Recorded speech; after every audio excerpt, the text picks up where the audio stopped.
त्याचं फंडिंग महानगरपालिकेने केलेलं आहे का, ते कशा पद्धतीने होईल?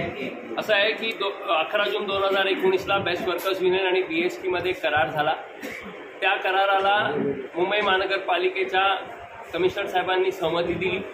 त्याच्या अनुषंगाने BSTने कायमस्वरूपी स्वमालकीच्या 3,337 बसगाड्या राखणं बंधनकारक आहे. कारण मुंबईकर जनतेला जर व्यवस्थित चांगली सेवा द्यायची असेल तर 3,337 स्वमालकीच्या गाड्या राखणं गरजेचं आहे. आणि ज्या गाड्या स्क्रॅप होती वयोमाना अनुषंगाने त्याच्या बदल्यामध्ये नवीन गाड्या घेण्याकरिता BSTला मुंबई महानगरपालिका पैसे देईल असंही त्या करारामध्ये नमूद आहे.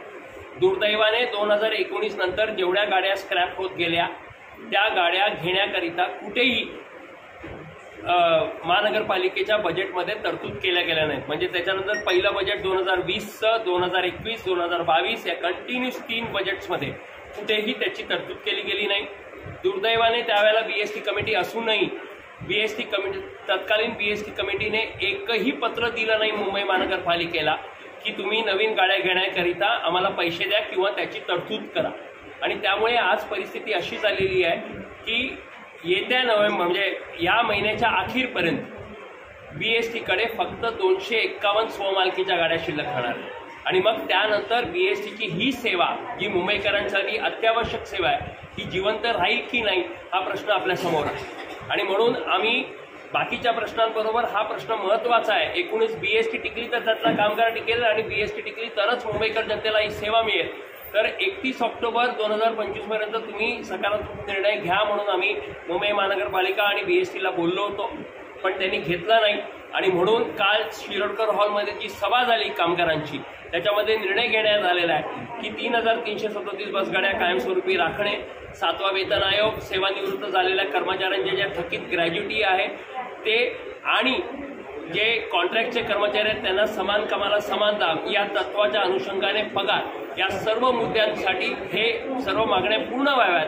पण हे आंदोलन करत असताना कुठेही मुंबईकर जनतेला त्रास होऊ नये यासाठी सोमवार दिनांक 10 नोव्हेंबर 2025ला 11 वाजता मी या संघटनेचा सरचिटणीस म्हणून बेमुदत उपोषणाला बसण्याचा आमचा निर्णय झालेला आहे. आणि आमची अपेक्षा आहे की आंदोलनाच्या चलते BST प्रशासन, सरकार आणि महानगरपालिका यांनी सकारात्मक चर्चा करून सकारात्मक तोडगा काढावा.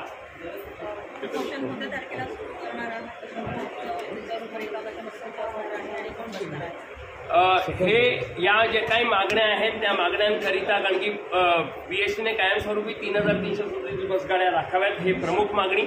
या मागण्यांसह बाकीच्या मागण्यांकरिता 10 नोव्हेंबर सोमवार दिनांक 10 नोव्हेंबर सकाळी 11 वाजता बेस्ट वर्कर्स युनियनचं जे कार्यालय आहे ऑपेरा हाऊसला तिथे सरचिटणीस म्हणून मी बेमुदत उपोषणाला बसणार आहे. आणि कुठेही बसगाड्या थांबणार नाहीत. कामगार कर्मचारी हे कामावर असतील कारण आम्हाला मुंबईकर जनतेला त्रास द्यायचा नाही. आणि त्याचबरोबर ते सुटल्यानंतर त्यांच्या कामावरनं सुटल्यानंतर एकूणच मुंबईकर जनतेमध्ये या सर्व प्रश्नांची जागृती करण्याचं काम ते करतील. आणि एकूणच या आंदोलनाला मुंबईकर जनतेने सुद्धा सपोर्ट करावा ही मागणी आमची राहील. किती लोक तुमच्यासोबत बसतात? नाही, सध्या तरी मी एकटाच बसतो कारण कामगार बसले तर सेवा इफेक्ट होतील. त्यामुळे मी एकटा त्या उपोषणाला राहणार. सर, जनजागृती कशा पद्धतीने होणार आहे आणि जर समाधानकारक तोडगा नाही निघाला तर तुमचं पाऊल काय? सध्या तरी म्हणजे आमची अपेक्षा आहे की जी भूमिका आम्ही घेतलेली आहे त्या अनुषंगाने आमची अपेक्षा आहे की उपक्रमाने आणि प्रशासनाने याची दखल घेऊन तातडीने सकारात्मक चर्चा करून निर्णय घ्यावा.